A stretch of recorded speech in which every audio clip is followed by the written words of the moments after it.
CBS News is at the point now where they're going to have to settle. Paramount was looking at it saying, we just need to move forward. We have much bigger fish to fry. This little news division is kind of like a gnat, right, that they got to get rid of.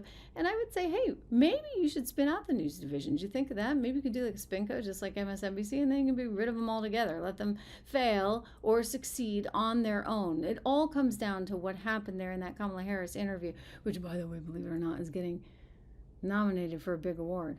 Oh, yeah. Did you know that? The interview that Donald Trump is suing over, that Paramount is looking at paying him $20 million over because it was rather manipulated, dare I say. I mean, they took all that word salad and somehow, actually they probably do deserve an Emmy for this because they actually were able to make sense of it. Like, that's a skill. Hey, if you can make sense of Kamala, that's a skill. So they took that giant word salad and they turned it into something that was actually understandable. And for that, Donald Trump went back at them and said, you know what, this is kind of election interference. I mean, you wouldn't have done that for me, right? Why are you doing that for her? And just to jog your memory, here it is. She's sitting down with a guy named Bill Whitaker, and they did this interview, and they mistakenly ran a portion of it on Face the Nation on Sunday morning. This is how we know about it. And we're like, okay, that's one version of it, but what we saw on Sunday night on 60 Minutes was entirely different, remember? But it seems that Prime Minister Netanyahu is not listening.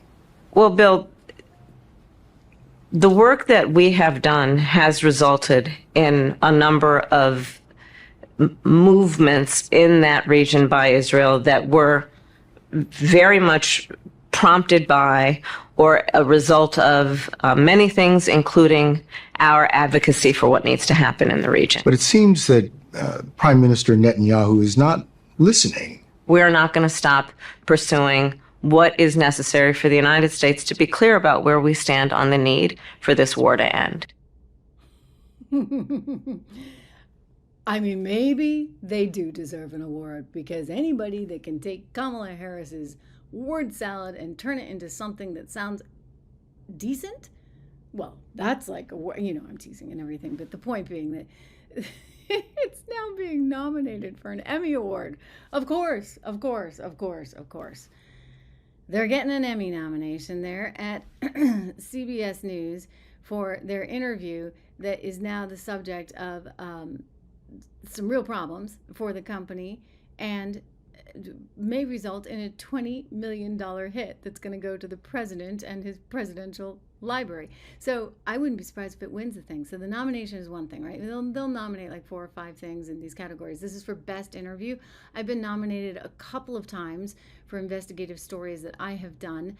But in this particular instance, I suspect that, and these things can be kind of political because people are looking at it. They're like, ooh, what? And there's a lot more that's going to go into it. So not only did they nominate it, but now somebody's going to get a chance to actually give it the Emmy. And I'm sure they're like, oh, this is our giant FU to Donald Trump. This is our giant FU to Sherry Redstone. This is our chance to bring our former executive producer onto the stage to help accept the Emmy. And wouldn't that be so fitting? And the New York Times would love it because they could write a whole big story on it. So I wouldn't be surprised if this thing wins.